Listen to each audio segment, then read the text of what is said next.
Wire $51,000 to clear your sister's condo by 5 p.m. today. Or I report you for approving it and falsifying records. I will have your credentials torn up. That was the first text from my father. No greeting, no context. Just that sentence, followed by a blurry photo of a loan document, my name typed neatly at the bottom, above a clumsy imitation of my signature. He wasn't asking his eldest daughter for help. He was blackmailing me. He was pinning a crime on me that I hadn't committed to hide my younger sister Tara's fraud. And he was ready to detonate my entire career to keep her out of trouble. I set my coffee mug down on the coaster. No shaking hand, no dramatic clink of ceramic on glass. Most people would be calling back immediately, tripping over their own panic, begging for an explanation. But my day job is catching people who panic. I'm 33 years old, a senior anti-fraud investigator for one of the biggest banks in Seattle. My whole professional existence is built on knowing that desperation is what gets people caught. You don't smother a financial fire by throwing emotion at it. You kill it by methodically cutting off its oxygen. I opened my work laptop. It's a lockdown machine, full disk encryption, keystroke logging, access trails for every file a mouse even glances at. I didn't need to hack anything. I have legal, audited access to every loan tied to my social security number. 3 clicks later, I was staring at the internal audit trail for a home equity line of credit in my name. Activity log glowed in clean white text on navy blue. The application hadn't been created from an overseas IP address or some random throwaway device. It had been accessed from a device helpfully named Tara's iPhone 13. The security questions, my mother's middle name, the name of our first family dog, the street where I grew up. All answered correctly. On the first try, my sister Tara, 28 years old and still acting like my identity is a family checking account we all get to dip into. She hadn't just borrowed my credit. She'd impersonated me, bypassed federal banking security protocols, and walked straight into a stack of felony charges that can put you away for decades. Knew all of this. That's why he wasn't asking me for a loan. He was threatening my professional license, because it's the one thing he knew I'd never risk. The only pressure point big enough to make me quietly absorb a $51,000 loss to keep his favorite child out of a courthouse. I took screenshots of the log. I saved the raw data.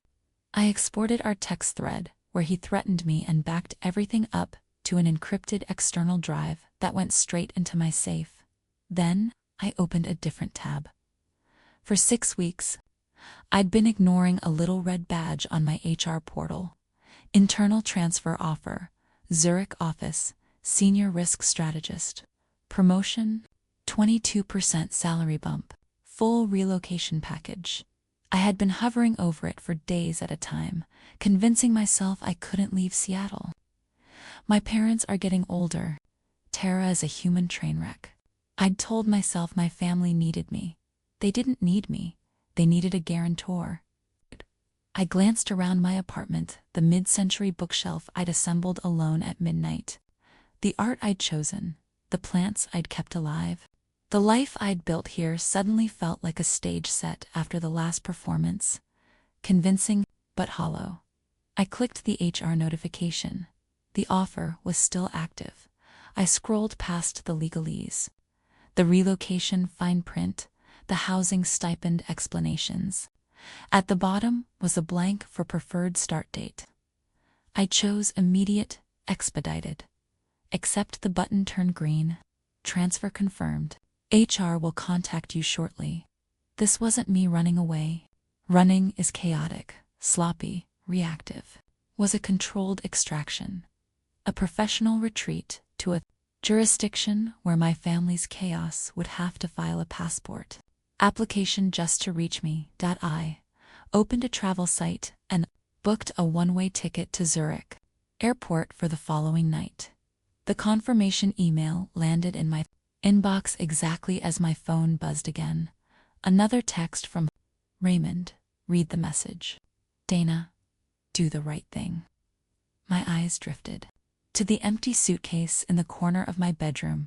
I wasn't just packing clothes, I was packing up a role I'd been miscast in for 3 decades. The first sound of packing tape tearing off the roll filled the apartment, dragged and loud. Like ripping off a bandage that's been on too long, I folded a soft wool coat I'd splurged on after my last promotion and laid it carefully into the suitcase. My hands moved automatically, fold, smooth, stack, while my mind replayed every time I'd opened my wallet to purchase a little more peace for this family. 4 years ago, 3:30 in the morning, my phone jolted me out of sleep. Raymond was on the other end, breathing hard. Tara hit the retaining wall at the end of Maple Lane. The car's wrecked. She'd been drinking. The neighbors are threatening to call the cops. She doesn't have full coverage, and you know how these things follow a girl forever. He didn't outright ask for money. He just kept saying, "She made a mistake, Dana. If we can get on this fast, we can keep it off her record." He needed $6,000 in cash to pay off the neighbor and the tow truck driver and hush the whole thing up. "I'm tied up in a deal," he said. "My cash is locked for a few days." I wired the money before the sun came up. I never saw a cent of it again. 2.5 years ago, one of his can't-miss investments in a friend's ecotech startup imploded. He didn't call me with numbers. He called with a performance. He sat at the kitchen table in my parents' house, my childhood homehead, in his hands, sighing heavily about the shame of failing his family, about how my mother's heart couldn't take this kind of stress. He never said, "Dana, can you bail me out?" He didn't have to. I wrote a check for $14,000 that afternoon. I told myself I was being a good daughter. I was protecting my family. I wasn't protecting them. I was buying a subscription. Another box filled. Another strip of tape sealed it shut. I stacked it by the door. That's when the realization finally hit with enough force to knock the air out of me. I wasn't a daughter in this family. I was a line item. I was the emergency fund they raided whenever Tara detonated something. The living, breathing contingency reserve that made their bad decisions survivable. And that's exactly why Raymond felt comfortable threatening me now in my field. We talk a lot about the sunk cost fallacy. It's the stubborn refusal to walk away from a losing investment because you've already poured so much into it: money, time, ego. You don't kill the project when you should, because admitting it failed means admitting you were wrong. Tara was Raymond's sunk cost. For 28 years he'd been building a myth around her. When she failed math, she was right-brained and creative. When she got fired, she was too honest for corporate life.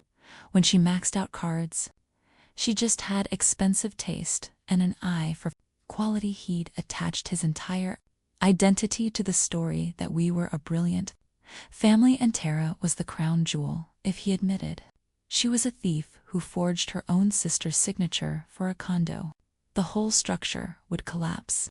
His investment would go to zero. He'd rather torch his reliable asset, me, than write down his pride.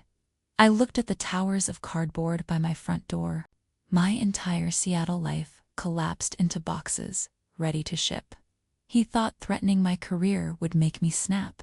He thought I'd panic, cough up the $51,000, and thank him for the privilege of being manipulated. He forgot something critical. People are emotional. Portfolios are not.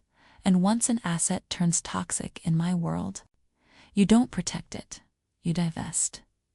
I picked up my phone. If he wanted to play games, I was going to show him exactly how dangerous a role-following daughter could become when she stopped playing. Nice.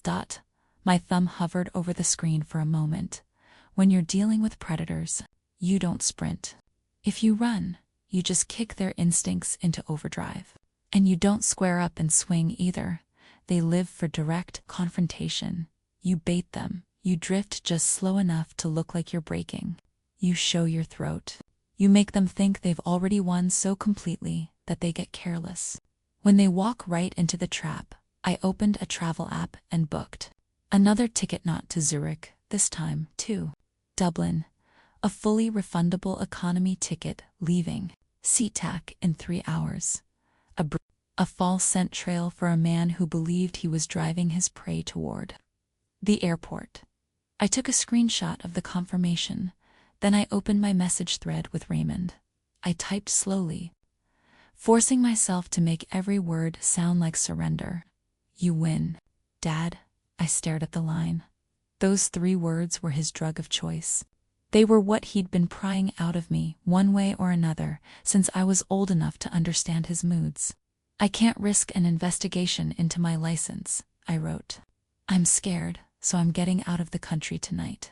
I booked a flight to Dublin to lay low until this blows over." I attached the fake booking screenshot. Now for the poison in the candy. I tried to send the 51,000, but the system flagged it as high risk, and I can't override from my phone, I continued.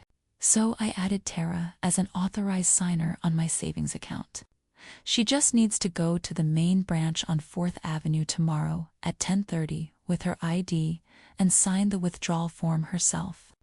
I cleared it with the manager. "Just tell them she's allowed on the account." I hit send. Set the phone down on the table like it was a loaded weapon, and I'd just decided whom to aim it at. The typing bubbles appeared, disappeared, appeared again. He was reading, processing, probably swiveling the screen toward Tara on their worn-out couch in the house my $14,000 had helped save from the bank. I could see the scene as easily as I can read a ledger. Tara, fake crying, mascara running just enough to look good in a mirror. Raymond, chest puffed, recounting how he'd had to get tough with Dana but handled it. He wouldn't question why I'd supposedly added Tara as a signer instead of just initiating a wire transfer. He wouldn't question why she needed to physically sign. He could only see 2 things: the money and me, apparently running scared. Finally, his reply arrived. "That's my girl. Don't bother coming back." I read it twice. "That's my girl." The phrase you use with a pet that fetched the stick. The same words he'd used when I brought home perfect report cards or fixed Tara's disasters before anyone outside the family could see the smoke. Only this time it came with a command. Exile. I felt something icy and clean slide through my chest like a blade. He genuinely believed he'd won. He thought I was limping away, bleeding pride, saving my little career while he protected his real child. He didn't realize I'd just handed him a loaded gun with his fingerprints all over it. Tara wasn't going to the bank to withdraw my money by requiring her to show her ID and sign a form to access funds she had no legal right to. I wasn't opening a door for her. I was installing a security camera over the doorway and inviting federal law enforcement to watch. Walking into a payday. They were walking into. EVIDENCEI lifted the last box and carried it to the door. My apartment was nearly hollow now. No pictures on the walls. No dishes in the cabinets. Just echo and dust. 3 years of late nights reviewing suspicious wire transfers. Weekend certifications. Microwave dinners alone. Phone calls where my family's ringtone made my stomach knot. Done. I set my key on the counter. I didn't look back. The international lounge at SeaTac hummed with low conversation and ice clinking gently in glasses. The air smelled like espresso and citrus and something expensive. Chair by the window and watched the ground crew move beneath the belly of a wide-body jet. My phone lay face up on the little marble table, beside a glass of sparkling water. The lock screen read 10:25 a.m. downtown on 4th Avenue. The heavy glass doors of the main branch were just being unlocked. I knew that lobby like a second office. The cool gray stone floor, the faint scent of toner and floor cleaner, the quiet shuffle as tellers counted out their first stacks of bills for the day. The branch manager on duty this morning was Emma.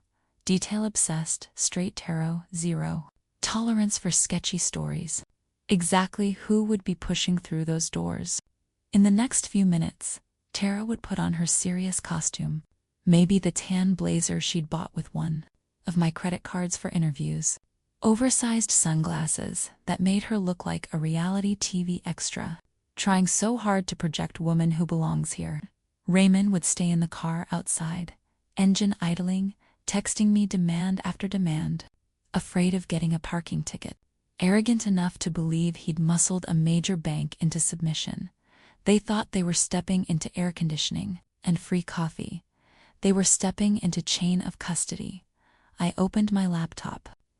The glow of the screen bounced off the surface of my water like a small blue flame. I had let them marinate in the lie for nearly 16 hours. Long enough for their guard to drop completely. Long enough for them to mentally spend money they did not have. If I'd rushed, if I'd called the bank yesterday screaming about fraud, this all would have stayed a messy he said, she said family drama. Civil court. Lots of eye-rolling about sibling disputes, present identification, and demand money with a false claim of authorization. That upgrades things. Attempting to access someone else's account using forged authorization isn't a misunderstanding. It's bank fraud, it's identity theft, and for amounts over $10,000. It automatically pings federal reporting systems that wake certain people up very quickly. I logged into my employee banking portal. The layout was familiar, almost comforting, like a well-worn spreadsheet. Security tab. Account controls. My savings account showed ACTIVE. Did not add an authorized signer. Request a cashier's check. I flagged the account as identity theft compromised and triggered a code black hour internal tag for real-time fraud attempts in progress. A window popped up. In the field I typed carefully, in the flat, precise language we use when we know law enforcement will be reading the logs. Critical. Do not process withdrawal. Individual may present forged authorization and misrepresent status as signer. Active identity theft investigation. Stall and notify security. Call 911. Reference internal case ID 7731F. I paused for just a heartbeat, long enough to acknowledge that 3 years ago I'd have bent over backward to keep Tara's name out of anything official, long enough to admit that every previous time I'd chosen them over myself. Then I clicked Save, Account Status, Frozen, Law Enforcement Alert, Active downtown. At 10:30 a.m., the doors opened. Tara strutted in, confidence turned up to 11. Still wearing her sunglasses because she thought that made her important. She went straight to the counter, slid her driver's license across, and announced that she was on the account and there too. Withdraw $51,000. The teller typed in my account number. Hit enter, and the entire screen went red. Code black. Possible identity theft. Call security. Emma. Would have felt her phone buzz. Silent alarms always start discreetly. Customers never see the first wave. The teller smiled. All customer service gloss, and said something like, "Our system is acting up this morning. Just one moment while I get it sorted." Security quietly stepped to the front and back exits. One guard casually turned the lock on the front door. Tara's confidence would have started to crack. 30 seconds feels like an eternity when you're used to doors opening for you. Somewhere around the second, "Let me just try this." Again, the security team would have radioed the code to the back office. Somewhere around the third, the silent call to 911 would have gone out. When Tara tried to leave, tugging at the heavy glass door and finding it suddenly uncooperative, the first blue and red flashes would start washing across the marble lobby through the windows. Officers entered. Calm, professional, asking for Tara by name. Handcuffs don't sound loud on television. In an echoing bank lobby, that click is deafening. And Tara is many things. Stoic is not one of them. According to the summary my lawyer sent me later, she unraveled immediately. No strategy, no silence. Just screaming and tears and an unfiltered list of everyone she could blame. She blurted out that it was Dad's idea, that he'd made her go. That he'd told her the money was hers, that if she didn't get it, my career would be destroyed. She said he'd been threatening me for days. The texts were all still open on her phone. Get the money or her life is over. Don't come home without that check.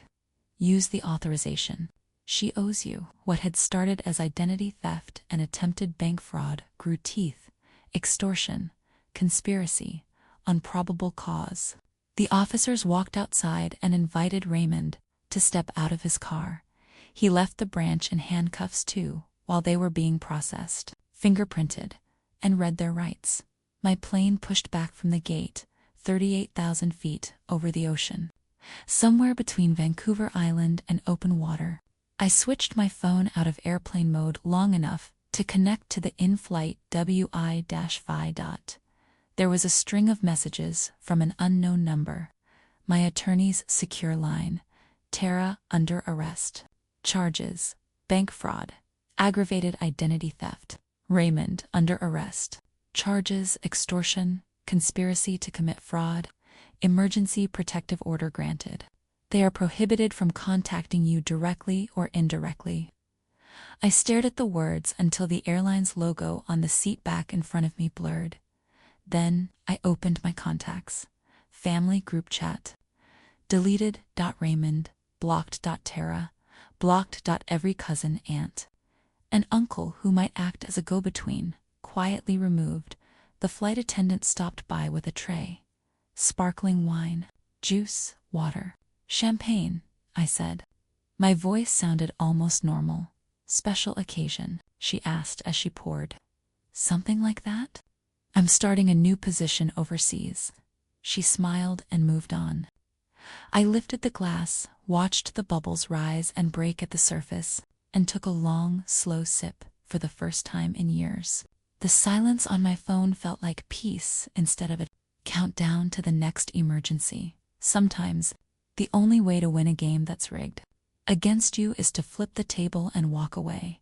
And sometimes the healthiest thing you can do for your future is cut your losses even when the losses wear your last name.